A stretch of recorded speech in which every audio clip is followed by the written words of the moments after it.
28 তারিখ চূড়ান্ত ভোটার লিস্টে নাম থাকবে পুরো 7,08,00,000 ভোটারের খবর কমিশন সূত্রে। কি কি ক্যাটাগরিতে কাদের নাম থাকবে, তাহলে কেন পুরো 7,08,00,000 ভোটারের নাম থাকবে, কি কি ক্যাটাগরিতে এদের ভাগ করে রাখা হবে লিস্টে, সবটা জানাবো এই ভিডিওয়। তাই আশা করব ভিডিওটি প্রথম থেকে শেষ পর্যন্ত দেখবেন। ভালো লাগলে একটি লাইক করবেন, একটি শেয়ার করবেন। চ্যানেলে ফার্স্ট টাইম হয়ে থাকলে এই ধরনের ইনফরমেটিভ ভিডিও সবার আগে পাওয়ার জন্যে অবশ্যই চ্যানেলটি সাবস্ক্রাইব করবেন। তাহলে কি হবে, 28 তারিখে চূড়ান্ত ভোটার তালিকা প্রকাশিত হবে। আপনারা জানেন চূড়ান্ত ভোটার তালিকা প্রকাশিত হবে, সেই তালিকায় কাদের নাম থাকবে আর কাদের নাম থাকবে না। কেন বলা হচ্ছে টোটাল 7,08,00,000 ভোটারের নাম থাকবে, কেন এটা বলা হলো, সবটা জানুন। দেখা যাক, চলুন যাই আমাদের কাছে নির্বাচন কমিশনের তরফ থেকে কি আপডেট উঠে এসেছে, সবটা আজ আপনাদের জানাবো। চলুন কথা না বাড়িয়ে সরাসরি আপডেটে যাওয়া যাক। কি বলা হয়েছে আমাদের আপডেটে দেখা যাক। 28 তারিখের মধ্যে এসআইআরের কাজ যত দ্রুত এগোবে আপাতত তার ভিত্তিতে তালিকা প্রকাশ করবে নির্বাচন কমিশন। সকলের নামই তালিকায় রাখার সিদ্ধান্ত নেওয়া হয়েছে, সবার নাম তালিকায় থাকবে এই সিদ্ধান্ত নেওয়া হয়েছে। সুপ্রিম কোর্টের নির্দেশ অনুযায়ী আগামী 28 তারিখ পশ্চিমবঙ্গের ভোটার তালিকা প্রকাশ করবে নির্বাচন কমিশন। আপনারা জানেন যে সুপ্রিম কোর্ট নির্দেশ দিয়েছে যে 28 তারিখেই চূড়ান্ত বা ফাইনাল ভোটার তালিকা প্রকাশ করতে হবে। সেই নির্দেশ মতো 28 তারিখেই পশ্চিমবঙ্গের চূড়ান্ত ভোটার তালিকা প্রকাশ করবে এবং সেখানে সবার নাম থাকবে বলা হচ্ছে। চলুন দেখা যাক কি বলা হচ্ছে। তবে এটাই চূড়ান্ত তালিকা নয়, এখানে আবার বলতে চাইছে এটাই চূড়ান্ত তালিকা নয়। কেন? এরপর ধাপে ধাপে আরও তালিকা আসবে, এরপর ধাপে ধাপে আরও তালিকা প্রকাশ করা হবে, মানে যাকে বলা হচ্ছে সাপ্লিমেন্টারি তালিকা প্রকাশ করা হবে। কমিশন সূত্রে খবর, আপাতত 28 তারিখের তালিকায় সকলের নাম রাখা হবে। কেন সবার নাম থাকবে দেখুন। তবে কারা যোগ্য, কাদের নাম এখনও যাচাই করা হয়নি তা আলাদা করে চিহ্নিত করে দেওয়া হবে। ভোটাররা তাদের নাম যাচাইয়ের অবস্থাও জানতে পারবে এই তালিকা থেকে। অর্থাৎ কি না, এই তালিকায় সবার নাম থাকবে। খসড়া ভোটার তালিকায় আপনারা যে খসড়া ভোটার তালিকা দেখেছেন, অর্থাৎ এনুমারেশন ফর্ম ফিল আপের পরে যে তালিকাটা বেরিয়েছিল, সেই তালিকায় পুরো 7,08,00,000 ভোটারের নাম ছিল। এই তালিকাতেও, এই 28 তারিখের চূড়ান্ত তালিকাতেও পুরো সেই 7,08,00,000 ভোটারের নামই থাকবে। এবং কিভাবে থাকবে, বিভিন্ন ক্যাটাগরিতে ভাগ হয়ে থাকবে, সেই ক্যাটাগরিতে ভাগ করে এখানে রাখা হবে বলা হয়েছে। তবে চিহ্নিত করা হবে, অনেক ক্যাটাগরিতে ভাগ করা থাকবে। চলুন যাই কি কি ক্যাটাগরিতে ভাগ থাকবে।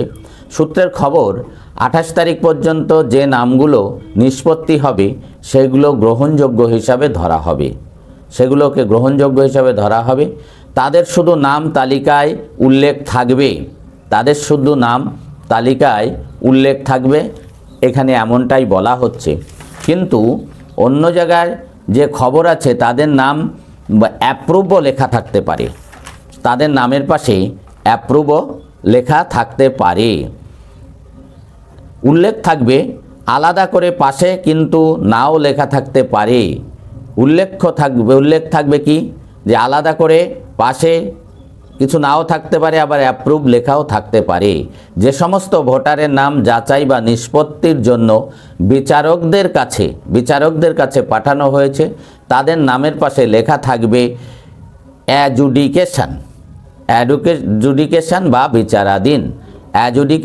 বিচারাধীন। এখনো পর্যন্ত সেই সংখ্যাটা 60 লক্ষ, এখনো পর্যন্ত সেই সংখ্যাটা কিন্তু 60 লক্ষ। পরবর্তী সময়ে সেখান থেকে চিহ্নিত যোগ্য ভোটারদের পৃথক তালিকা প্রকাশ করবে কমিশন। তার মানে বিচার করা হয়ে গেলে তার মধ্যে যে নামগুলো যোগ্য বলে বিবেচিত হবে তাদের আবার পরবর্তীতে তালিকা প্রকাশ করবে, তাকে বলা হচ্ছে সাপ্লিমেন্টারি তালিকা। ওই নামগুলো চূড়ান্ত তালিকায় পরবর্তীতে যোগ করে দেওয়া হবে, চূড়ান্ত তালিকায় যোগ করে দেওয়া হবে।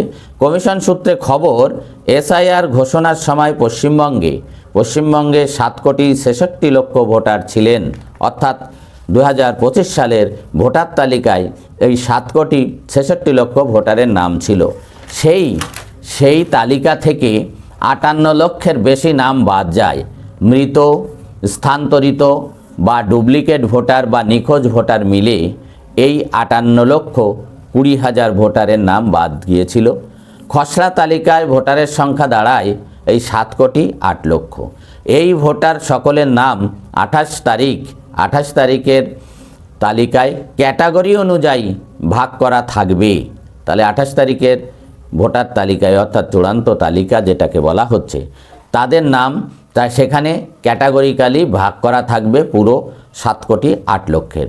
যাদের নাম মুছে দেওয়া হয়েছে, তাদের নামের নিষ্পত্তি হয়নি, তাদের নাম যোগ্য হিসাবে অনুমোদন পেয়েছে, সেই অনুযায়ী ক্যাটাগরিতে সাজানো হতে পারে। তার মানে যাদের নাম নিষ্পত্তি হয়নি এখনও, যাদের নাম যোগ্য হিসাবে অনুমোদন পেয়ে গেছে, সেই অনুযায়ী ক্যাটাগরি অনুসারে সাজানো হতে পারে। রাজ্যের মুখ্য নির্বাচনী আধিকারিক মনোজ কুমার আগরওয়াল বলেন, খসড়া তালিকার মতোই তালিকা প্রকাশ করা হবে। তাহলে তিনি বললেন খসড়া তালিকার মতোই তালিকা প্রকাশ করা হবে।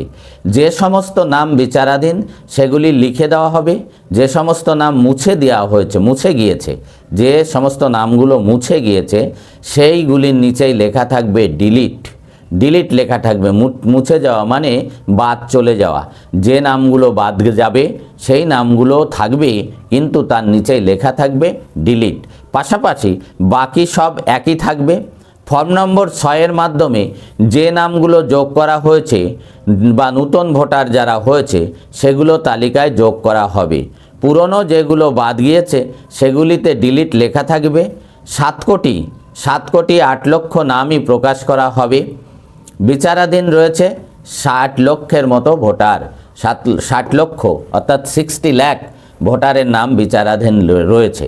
ভোটার তালিকায় তথ্যগত অসঙ্গতির নিষ্পত্তির জন্য সুপ্রিম কোর্টের নির্দেশ মেনে বিচার বিভাগীয় আধিকারিক নিয়োগ করেছে কলকাতা হাইকোর্ট। এটা আগে অনেকবার বলা হয়েছে আপনাদের যে সুপ্রিম কোর্টের নির্দেশে কলকাতা হাইকোর্টের অনুমোদনে নিয়োগে বিচারকরা বর্তমানে লজিক্যাল ডিসক্রিপেন্সি এবং আনম্যাপডের আওতায় থাকা প্রায় 60 লক্ষ ভোটারের নাম নিষ্পত্তির কাজ করছেন। উচ্চ আদালতের প্রধান বিচারপতি রাজ্য এবং নির্বাচন কমিশনের আধিকারিকদের সঙ্গে শনিবার থেকে দফায় দফায় বৈঠকে বৃহস্পতিবার আলোচনা হয়েছে। এখনও পর্যন্ত পশ্চিমবঙ্গ থেকে হাইকোর্টে 532 জন আধিকারিককে এসআইআরের কাজে সহায়তার জন্য নিয়োগ করেছে। 532 জনকে নিয়োগ করা হয়েছে। আদালত জানিয়েছে প্রয়োজনে উড়িষ্যা এবং ঝাড়খণ্ড থেকে বিচারকদের নিয়োগ করা যাবে। সেই অনুযায়ী বৃহস্পতিবার ওই দুই রাজ্য থেকে 100 জন করে বিচারক চেয়ে পাঠানো হয়েছে। কাজ শুরু করেছে 273 জন বিচারক, অর্থাৎ পশ্চিমবঙ্গের 273 জন বিচারক কাজ শুরু করেছেন। তাহলে কি দাঁড়ালো? এক কথায় দাঁড়ালো যে 28 তারিখে চূড়ান্ত ভোটার তালিকায় 7,08,00,000 ভোটারের নাম থাকবে। এই নামগুলো 3টি ক্যাটাগরিতে ভাগ করা থাকবে। প্রথম ক্যাটাগরিটা হবে, হয় সেটা নাও কিছু লেখা থাকতে পারে, আবার লেখাও থাকতে পারে। অর্থাৎ প্রথম ক্যাটাগরি হলো অ্যাপ্রুভড, যারা যোগ্য, যাদের পার্মানেন্টলি তালিকায় নাম থেকে যাবে, তাদের নামের পাশে অ্যাপ্রুভ লেখা থাকতে পারে, আবার কিছু নাও লেখা থাকতে পারে। দ্বিতীয়ত, যেগুলি বিচারকরা নিষ্পত্তি করছেন এখনও নিষ্পত্তি হয়নি, তাই তার পাশে অ্যাডজুডিকেশন লেখা থাকবে। আর তৃতীয়ত, যে নামগুলো তালিকা থেকে বাদ যাচ্ছে সেই তালিকায় সেই বাদ যাওয়া নামের পাশে ডিলিট লেখা থাকবে। এই অ্যাডজুডিকেশন থাকবে 60 লক্ষ ভোটারের নামের পাশে। তাহলে এই ছিল একটি গুরুত্বপূর্ণ আপডেট, আপনাদের সঙ্গে শেয়ার করলাম। যদি ভালো লাগে অবশ্যই লাইক শেয়ার করবেন। ভালো থাকবেন, সাবধানে থাকবেন। ধন্যবাদ সবাইকে।